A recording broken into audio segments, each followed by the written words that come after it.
some data from a brokerage which has calculated the amount of people who have not paid from 60 to 90 days. That is what we technically call SMA2. That was 2.8% of your loans in FY14. Now it has risen to 5.7%. So that is the, it's a substantial increase that people are not paying you till the 90th day. Therefore, do you think there is still one more quarter? Has this 5.7% come down at least? So, since these are numbers from the brokerages, I won't really put our numbers vis-a-vis that. But I would say that clearly, I mean, there are sets of these assets that we continue to monitor, because why do delays happen? Mainly because cash flows are getting delayed.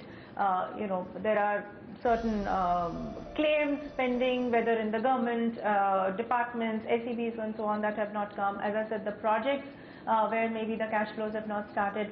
So indeed, therefore, the time for monitoring these assets is not over. I think we are all continuing to monitor all these assets. At the same time, we also believe that some of the cash flows would get realized either because of sale of assets that people have progressed with and so on. So I think fairly every bank is kind of monitoring the assets. Fairly we all know what direction each one of these companies, projects or groups are moving, and keeping all that into account only, we do feel that the additions this year should not be higher than the last year. If at all, they should be lower. Recently, when you cut the base rate, you all have cut your deposit rates. So should I assume that at the end of this quarter or early next quarter, you will be able to cut lending rates a little more?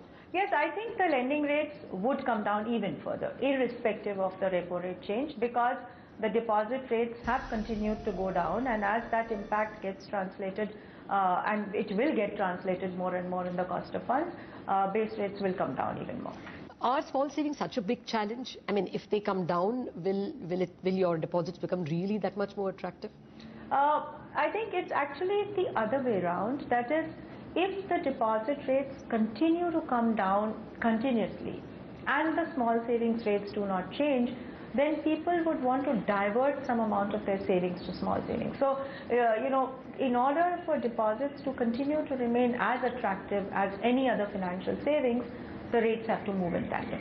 Well, you spoke about, there was a reason why I asked you about your cost of money and whether it's comfortable, because you said that 35% is current and savings account that don't change. Will that cushion be available 18 months down the line when the payment banks come in? Two banks that started off, Kotak and Yes, would continue to pay, for savings rate 6%, 7%. The new guys will also perhaps have to do that. Would you see a challenge? The way we look at it is that whatever the new banks can do, actually the incumbent banks can anyway do. So, that's those products, yeah, I'm coming to that. So I think, but that's imperative, and that is what we have to continue to do. As far as pricing policies are concerned and practices are concerned, it's quite possible that new entrants, especially when they start from a smaller base, there could be some disruptive pricing. I think we'll have to watch how disruptive, if at all, they are.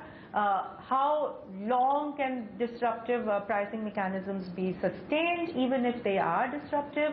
So I think it's too early to think that things will just get disrupted. Would you want to tie up with the payment bank? You have Fino, I know, but what is Idea's reach? I mean, what's Airtel's reach? Would you want to tie up with? So we continue to keep tying up. Actually, even before the payments bank concept was there or not there, we were tying up, and I think I always believe that we have to be open for any kind of tie-ups that add value.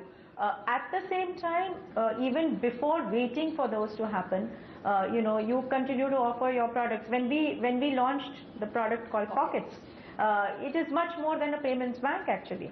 So we should do what we can irrespective of the tie-ups, and I think we should be open to tying up with various entities in various fields. It's going to be a kind of challenge which the legacy banks have not faced so far, because these are guys with a lot of clout, a lot of money power.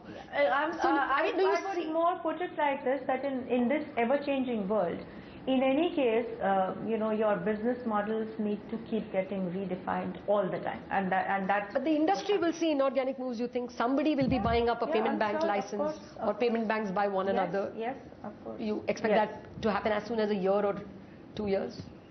Yeah, maybe 2 years, of course. A year is too short a period. They barely have launched. What about the small banks? Even some of them are, one of them at least is an NBFC, the others are microfinance institutions. Will they make it difficult for the legacy banks in the priority sector area? I mean, is it, for instance, now you give loans to microfinance institutions and that is counted as priority sector lending. Now, some of these will not now come in your category because they will take their own deposits. So will meeting priority sector commitments become difficult? So I think every type of player that comes in will have their own kind of niche advantage. So, the microfinance institutions, for instance, have this big advantage of starting with a customer base, which itself is very large.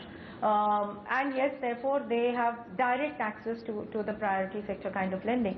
But at the same time, there are possibilities of working together with them as well, because their ability to originate priority sector advances would actually still be far higher than their requirement for priority sector advances. So it's not priority sector certificates could become a reality? Yeah, so that or tie-ups for origination and then passing them on to the banks, I think all these exist. So it's not as if this source of origination of priority sector will disappear entirely. All right, that's the word coming in from Chanda Kochhar. You can catch that entire conversation